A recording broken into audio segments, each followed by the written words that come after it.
The late afternoon sun cast long shadows across the vast fields of the Whitmore Canine Estate, a large, immaculate property tucked away in the quiet hills of North Texas. Rows of sturdy kennels stood along the fences, housing dogs raised, trained, and cared for with military discipline. But there was one area far removed from the others that no one dared to venture into. Quietly living there was Max, a huge German shepherd with cold fire in his eyes and a past darker than the scars on his face. Max didn't bark, he growled.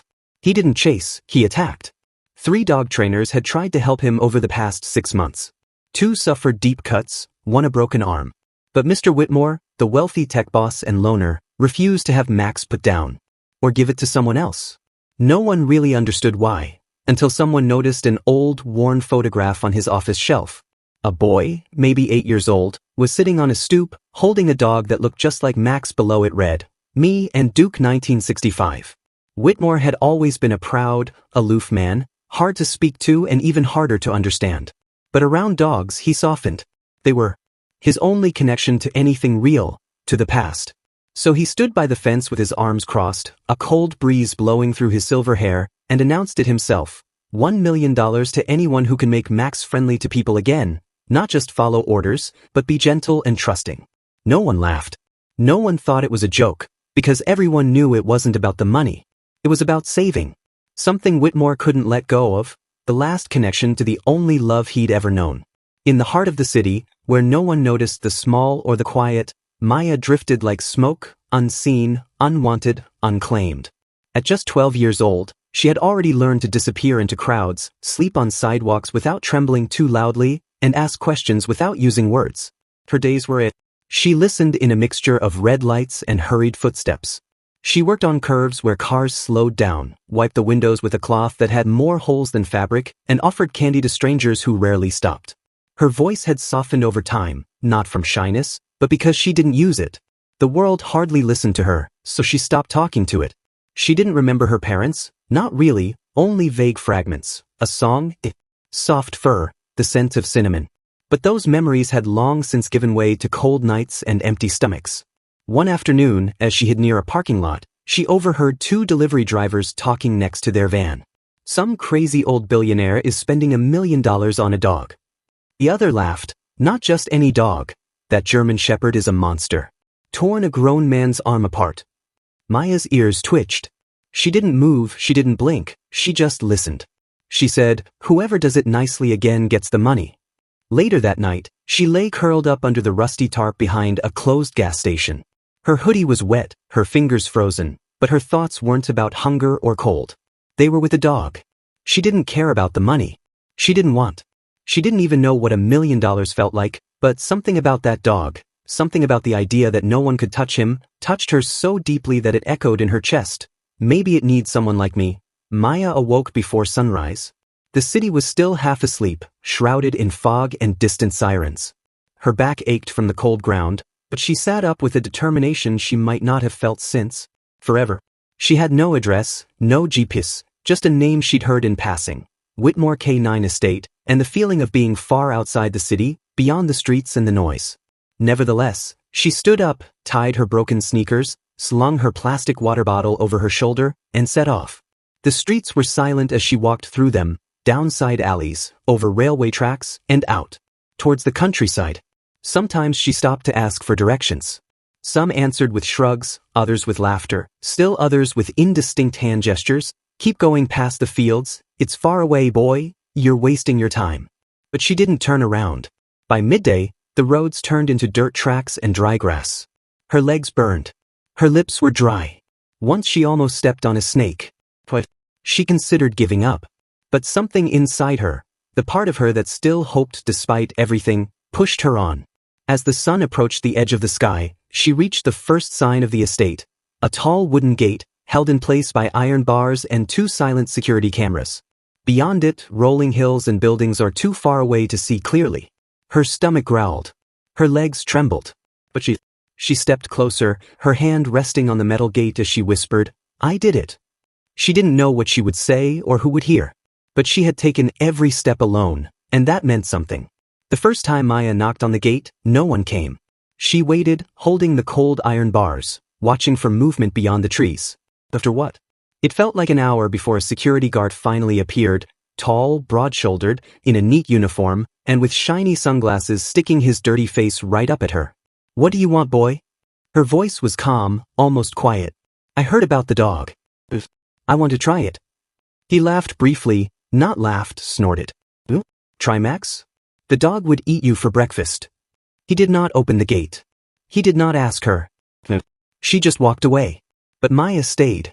That night, she slept curled up next to the gate, her jacket zipped up to her chin, her arms wrapped around her knees.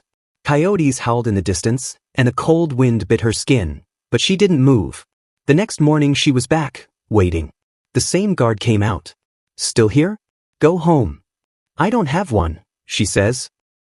On the third day, people started talking among the staff, the girl at the gate, the one who didn't want to leave. One of the farm workers brought her half a sandwich, said nothing and walked away. She nodded in thanks and ate each bite as if it would disappear if she blinked. On the fourth morning, as the sun rose over the hills, she was in the same place. Her hair was disheveled, her shoes fell. Heart eyes fixed. The second guard, older, quieter, stood there and watched her for a while before speaking into his radio. "Sir, there's a child. Come back every day. Says she wants to meet Max." A break. Some static charge. Then a voice from the other side. "I'll be there in 10 minutes. Maya didn't know who had finally agreed to meet her. But she didn't move. She didn't run. She didn't smile. She just waited as she. It always started with the sound of clean boots on gravel. That was the first sound Maya heard. She didn't turn around. She didn't have to. The man who approached them radiated such calm that people sat up without knowing why. His name didn't need to be said. Herr Whitmore. The billionaire. The man behind the $1 Million Challenge. The one who hadn't spoken to reporters for over 10 years. Was once seen on every magazine cover. Now he lived hidden behind gates and dogs. Although it was hot, he wore a dark coat and there was a deep frown between his silver eyebrows. His posture was firm, proud and controlled, as if he wasn't walking so much Ascomanth ground moves beneath him. He stopped a few steps away from Maya. The guard stepped back. He looked at her, from her messy hair to her torn shoes, his eyes sharp and difficult to read. He didn't blink. "Are you the one who was waiting?" Maya nodded. "Why?" Her answer came quietly, but without delay. "I heard no one can reach Max. Maybe I should try." Whitmore's face didn't change, but something moved behind his eyes, perhaps surprise or a memory. "He's not safe," he said. "I know." "And you think you can help him?" "No," she said. "I don't think I can heal him. I just think, maybe he doesn't need to be healed. Maybe he just needs someone to stay." The silence between them stretched like a taut wire. Then Mr. Whitmore slowly removed his sunglasses, revealing eyes that had seen too much and forgotten too little. He looked past her to the dog kennel far back in the distance, then back to her. "Be here at sunrise. You have a chance." Maya didn't thank him. She just nodded, calmly and confidently, as if she'd been waiting for this moment her entire life. The sun hadn't quite risen yet when Maya entered the courtyard. The grass beneath her feet was still damp and the morning air was so cool that it penetrated her thin hoodie. Her hands were shaking, but not from the cold. Today was not. It was about being warm. It was about being brave. On the other side of the field, the dog handlers were preparing everything. One of them went to the other end of the enclosure, where a thick, extra-strong post stood deep in the ground. Attached to it was a long, strong rope, coiled like a snake. Max hadn't been let go for months, not after what he had done to the last trainer. Whitmore stood to the side with his arms tightly folded and his jaw tense. His face revealed nothing, but his presence said more than words ever could. He had to see it for himself. The moment Max appeared, the air changed, as if every heartbeat in that field had turned into his growl. His fur was shiny black and gray and stretched over lean, strong muscles. His ears were pricked, his body ready, his teeth easily visible. The dog handler attached the leash to his thick collar and quickly stepped back, his eyes watchful. Max growled, quietly and deeply, and pulled hard on the chain, making the ground shake. Maya didn't move. She stood just out of reach of the leash, far enough to be safe, but close enough to be seen. She didn't speak. She didn't wave. She didn't push. She simply knelt down. Tools. No commands. No tricks. Just silence. Max barked, a loud, angry bark, and then jumped for the leash, his muscles tensing. The chain held. Dust flew around his feet. He walked in circles, pulled, tested, observed. And Maya? She waited. Quiet. Despite it. The time passed 10 minutes, maybe 15. Max had stopped barking, but his body was still twitching with stress. His condition end of the chain, breathing heavily, eyes fixed on the girl who wouldn't be afraid. Maya remained kneeling, her hands resting gently on her knees. Her gaze wasn't directed at Max, not directly. She stared gently past him, as if she were letting him look at her without feeling trapped. She didn't move. She didn't even blink very much. She just stayed. The handlers on the edge of the shipyard workers were nervous in their positions. One whispered, "We should pull her out." Another shook his head and watched Mr. Whitmore, whose arms were still crossed, but whose jaw now relaxed somewhat. Then Max did something that made everyone stop. He sat down, not because he had been trained or ordered to do so, but because for the first time he seemed curious. His ears moved forward, his tail still down, gave a little twitch. Maya noticed it but didn't react. Slowly, very slowly, she reached into the pocket of her hoodie and pulled out a small, half-eaten granola bar. She carefully unwrapped it and placed it in front of her, then took her hand away. Max's gaze darted to the food, then to her, and then back to the food. Another minute passed. He stood up again and carefully took. He took a step forward, the chain clinking softly, then another and another, until he reached the end of the leash, just inches from the granola bar and Maya. He didn't growl.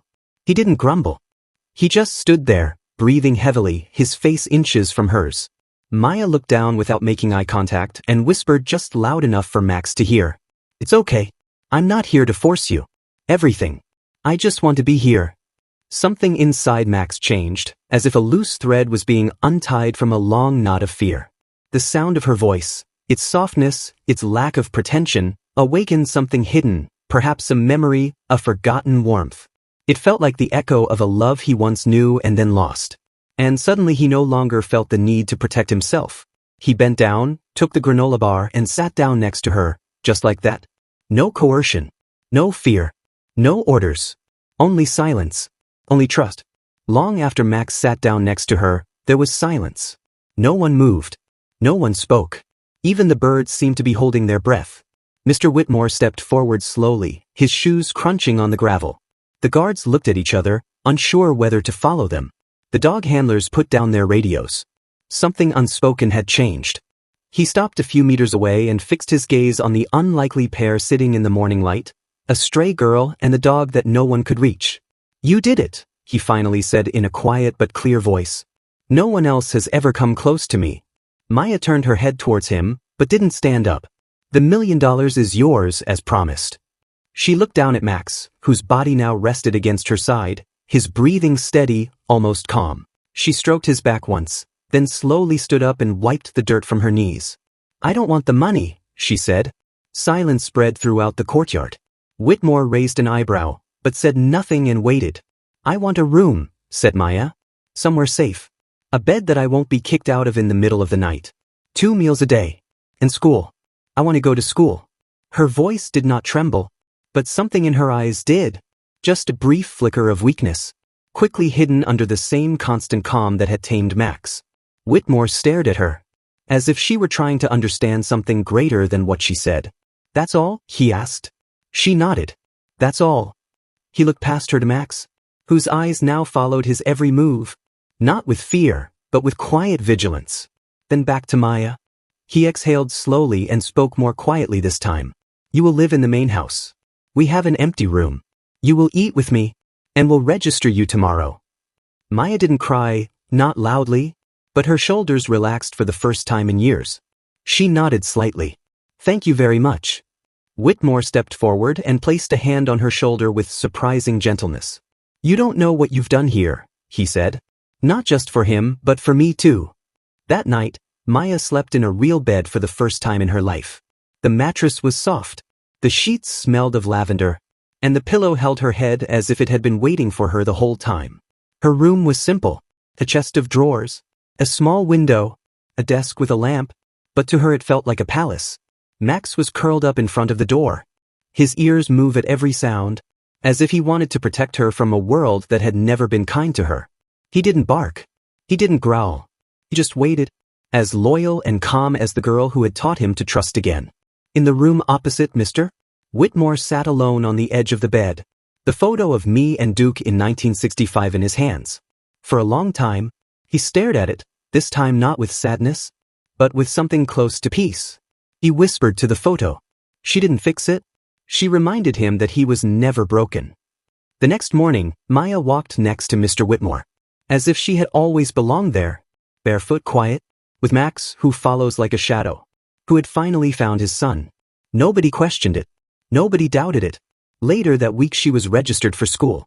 Whitmore now had a new routine, morning coffee, the time is now, and packed a small lunch bag with Maya's name on it. Max would wait at the gate. That she comes back every afternoon, tail wagging like clockwork. The people in town began to ask about the girl on the estate, the girl who changed the impossible dog. And when they heard the story, most just smiled and said, some things money can't fix. Because in the end, it wasn't about the millions of dollars. It was about being seen. Be sure that they are believed in, even if only once. And sometimes, that's all that's needed to change.